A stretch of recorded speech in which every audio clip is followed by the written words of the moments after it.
বিসমিল্লাহির রহমানির রহিম। প্রিয় দেশবাসী, আসসালামু আলাইকুম। শুরুতেই মহান আল্লাহর দরবারে শুকরিয়া আদায় করছি। হাজারো শহীদের প্রাণের বিনিময়ে আমরা দেশ এবং জনগণের স্বাধীনতা, সার্বভৌমত্ব রক্ষা করতে পেরেছি। তাবেদার মুক্ত বাংলাদেশে জনগণের ভোটে জনগণের কাছে জবাবদিহিমূলক একটি নতুন সরকার যাত্রা শুরু করেছে। দেশে গণতন্ত্র এবং মানুষের অধিকার পুনঃপ্রতিষ্ঠার এই যাত্রা লগ্নে আমি দেশবাসীকে শুভেচ্ছা এবং আন্তরিক অভিনন্দন জানাই। স্বাধীনতা প্রিয়, গণতান্ত্রিক আমি প্রিয়। জনগণের কারণেই দেশে আবার মানুষের অধিকার, সম্মান এবং মর্যাদা পুনঃপ্রতিষ্ঠার সুযোগ সৃষ্টি হয়েছে। আমি দেশবাসীর উদ্দেশ্যে একটি বার্তা দিয়ে বলতে চাই, মুসলমান, হিন্দু, বৌদ্ধ, খ্রিস্টান তথা দল, মত, ধর্ম, বর্ণ নির্বিশেষে পাহাড়ে কিংবা সমতলে বসবাসকারী এই দেশ আমাদের সবার। প্রতিটি নাগরিকের জন্যই এই দেশকে আমরা একটি নিরাপদ ভূমিতে পরিণত করতে চাই। একটি স্বনির্ভর, নিরাপদ, মানবিক, গণতান্ত্রিক বাংলাদেশ প্রতিষ্ঠায় বিএনপি সরকারের লক্ষ্য। প্রিয় দেশবাসী, ফ্যাসিবাদের সময়কালে দুর্নীতি, দুঃশাসনে পর্যুদস্ত একটি ভঙ্গুর অর্থনীতি, দুর্বল শাসন কাঠামো আর অবনতিশীল আইন শৃঙ্খলা পরিস্থিতির মধ্য দিয়ে নতুন সরকার যাত্রা শুরু করেছে।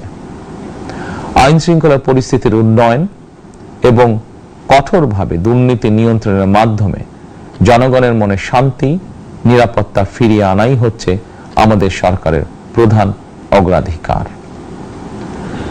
সারা দেশে জুয়া এবং মাদকের বিস্তারকেও বর্তমান সরকার আইন শৃঙ্খলা অবনতির অন্যতম কারণ বলে চিহ্নিত করেছে।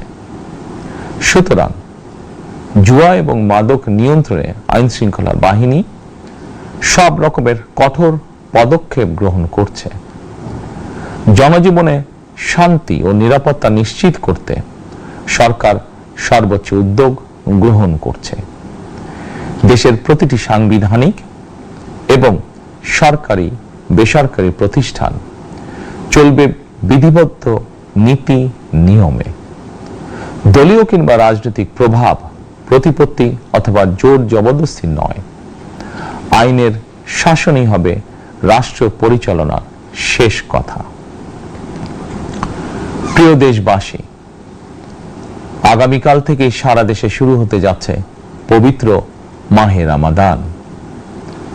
আমি দেশবাসীকে পবিত্র মাহে রমাদানের শুভেচ্ছা জানাই। রমাদান আত্মশুদ্ধির মাস। আমরা যদি আত্মশুদ্ধি শব্দটির মর্মার্থ উপলব্ধি করি, তাহলে এই মাসে মানুষের ভোগান্তি বাড়ার কথা নয়। যদিও আমাদের অনেকের মধ্যেই এই মাসটিকে ঘিরে ব্যবসায় অধিক মুনাফা লাভের প্রবণতা লক্ষণীয়। আপনাদের প্রতি আমার বিনীত আহ্বান, রমাদানের পবিত্রতা রক্ষার্থে এই মাসটিকে আপনারা ব্যবসা মুনাফা লাভের মাস হিসাবে পরিগণিত করবেন না। দ্রব্যমূল্য যাতে সাধারণ মানুষের নাগালের বাইরে না যায়, এ ব্যাপারে ব্যবসায়ীরা দয়া করে সতর্ক থাকবেন। হাজারো প্রাণের বিনিময়ে একটি মাফিয়া সিন্ডিকেটের পতন ঘটিয়ে রাষ্ট্র এবং সরকারের জনগণের অধিকার প্রতিষ্ঠার অঙ্গীকার নিয়েই আমরা রাষ্ট্র পরিচালনার দায়িত্ব গ্রহণ করেছি। বিএনপি সরকার সকল ক্ষেত্রে অনাচার, অনিয়মের সকল সিন্ডিকেট ভেঙে দিতে বদ্ধপরিকর ইনশাআল্লাহ। ক্ষুদ্র, মাঝারি কিংবা ছোট বড় সকল ব্যবসায়ীদের প্রতি বর্তমান সরকারের দৃষ্টিভঙ্গি সহজ এবং স্পষ্ট। বর্তমান সরকার ব্যবসায়ী এবং ক্রেতা সাধারণ উভয় স্বার্থ রক্ষা করে প্রয়োজনীয় পদক্ষেপ গ্রহণ করতে চায়। সুতরাং সরকারের পক্ষ থেকে কি ধরনের উদ্যোগ গ্রহণ করলে বাজার পরিস্থিতি নিয়ন্ত্রণে থাকবে কিংবা ক্রেতা বিক্রেতা উভয়েরই স্বার্থ রক্ষা হবে, এ ব্যাপারে আপনাদের যে কোনো ধরনের পরামর্শ কিংবা অভিযোগ শুনতে সরকার প্রস্তুত। ক্রেতা বিক্রেতা গ্রহীতা এই সরকার সকলেরই সরকার। এই সরকার আপনাদেরই সরকার। আপনারাই ভোটের মাধ্যমে এই সরকারকে রাষ্ট্র পরিচালনার দায়িত্ব দিয়েছেন। আপনারাই এই সরকারের শক্তি। প্রিয় দেশবাসী, পবিত্র রমাদান মাসে রোজাদারগণ বিশেষ করে ইফতার, তারাবি, সেহরি এই সময়গুলোতে নিরবিচ্ছিন্নভাবে গ্যাস, পানি ও বিদ্যুৎ সরবরাহ পেতে চান। এই বিষয়টি নিশ্চিত করতে এরই মধ্যে আমি সংশ্লিষ্ট কর্তৃপক্ষকে নির্দেশনা দিয়েছি। অপচয় রোধ করে কৃচ্ছ্রতা সাধন প্রতিটি মুসলমানের ঈমানি দায়িত্ব। অফিস আদালতে বিনা প্রয়োজনে কিংবা প্রয়োজনের অতিরিক্ত গ্যাস, বিদ্যুৎ, পানি খরচের ব্যাপারে সচেতনতা অবলম্বন করাও ইবাদতেরই অংশ বলেই আমি মনে করি। দেশের সকল সরকারি বেসরকারি কর্মকর্তা কর্মচারী এবং জনসাধারণের প্রতি কৃচ্ছ্রতা সাধনের আহ্বান জানানোর আগে আমি সরকারের মন্ত্রী এবং বিএনপি সংসদ সদস্যদেরকে দিয়েই একটি দৃষ্টান্ত স্থাপন করতে চেয়েছি। বিএনপি সংসদীয় দলের প্রথম সভাতেই আমরা সিদ্ধান্ত নিয়েছি বিএনপি থেকে নির্বাচিত কোন সংসদ সদস্য সরকারি সুবিধা নিয়ে ট্যাক্স ফ্রি গাড়ি আমদানি করবেন না এবং প্লট সুবিধাও নেবেন না। আমি আপনাদের সামনে বলেছিলাম রাষ্ট্র পরিচালনার সুযোগ পেলে বিএনপি সরকার মহানবীর ন্যায়পরায়ণতার আদর্শ অনুসরণ করবে। আমি মনে করি বিএনপির সংসদীয় দলের এই সিদ্ধান্ত ন্যায়পরায়ণতার আদর্শেরই একটি অন্যতম প্রতিফলন।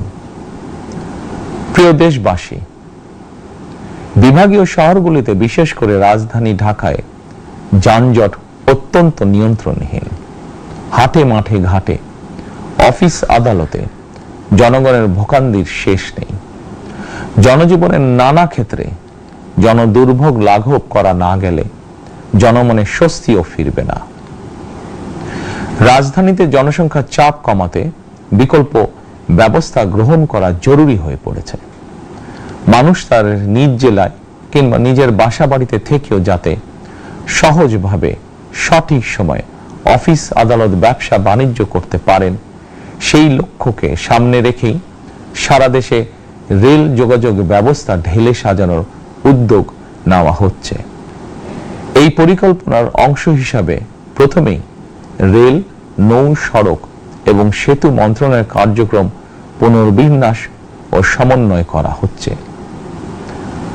আমরা মনে করি সারা দেশে রেল যোগাযোগ ব্যবস্থার সহজ, সুলভ এবং নিরাপদ করা গেলে একদিকে যেমন জনগণের শহর কেন্দ্রিক বা নগর কেন্দ্রিক নির্ভরতা কমবে, অপরদিকে পরিবেশেরও উন্নতি হবে।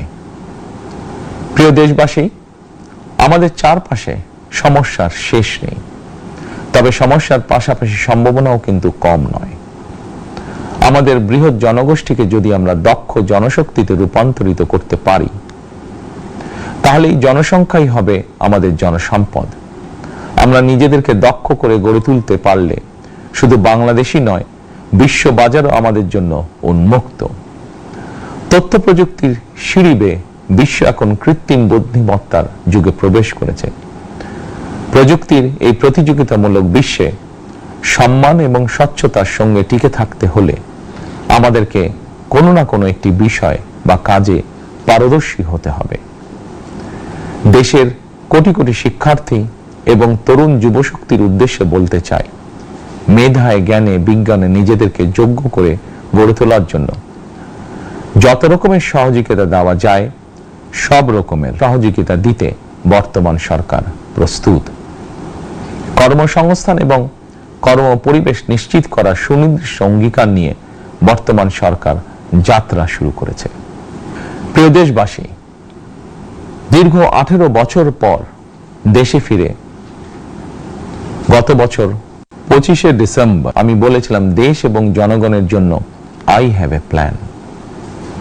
12ই ফেব্রুয়ারি জাতীয় নির্বাচনের আগে দেশের বিভিন্ন স্থানে ঘুরে আমার প্ল্যান পরিকল্পনার অনেক কিছু আমি আপনাদের সামনে তুলে ধরেছিলাম। আপনারা স্বাধীনতার ঘোষকের প্রতিষ্ঠিত দল বিএনপিকে ভোট দিয়ে রাষ্ট্র পরিচালনার দায়িত্ব দিয়েছেন, সকল পরিকল্পনা বাস্তবায়নের সুযোগ দিয়েছেন। এখন এই সুযোগকে কাজে লাগিয়ে সকল অঙ্গীকার পূরণ করার দায়িত্ব বিএনপি সরকারের। আমরা আমাদের পরিকল্পনা এবং প্রতিশ্রুতি বাস্তবায়নের কাজ শুরু করে দিয়েছি ইনশাআল্লাহ। অঙ্গীকার পূরণের এই যাত্রা পথে আমরা ভবিষ্যতের দিনগুলোতেও আপনাদের অব্যাহত সমর্থন প্রত্যাশা করি। প্রিয় দেশবাসী, সরকার প্রধান হিসাবে আমি দেশবাসীর উদ্দেশ্যে একটি বিষয়ে প্রতি দৃষ্টি আকর্ষণ করে বলতে চাই। নবগঠিত সরকার গঠনের সুযোগ দিতে যারা বিএনপিকে ভোট দিয়েছেন কিংবা দেননি অথবা কাউকেই ভোট দেননি, এই সরকারের প্রতি আপনাদের সবার সমান অধিকার। বিএনপি সরকার বিশ্বাস করে দল মত ধর্ম দর্শন যার যার, রাষ্ট্র সবার। এই দেশে এই রাষ্ট্রে একজন বাংলাদেশী হিসাবে আপনার আমার আমাদের প্রতিটি বাংলাদেশী নাগরিকের অধিকার সমান। প্রিয় দেশবাসী, আল্লাহ আমাদের সবাইকে নিরাপদ এবং সুস্থ রাখুন। আল্লাহ আমাদের সকলকে ইতিবাচক পরিকল্পনাগুলো বাস্তবায়নের তৌফিক দিন। পবিত্র রমাদান মাস শুরুর শুভ লগ্নে আল্লাহর দরবারে এই নিবেদন রেখে আমার বক্তব্য শেষ করছি। আল্লাহ হাফেজ। বাংলাদেশ জিন্দাবাদ।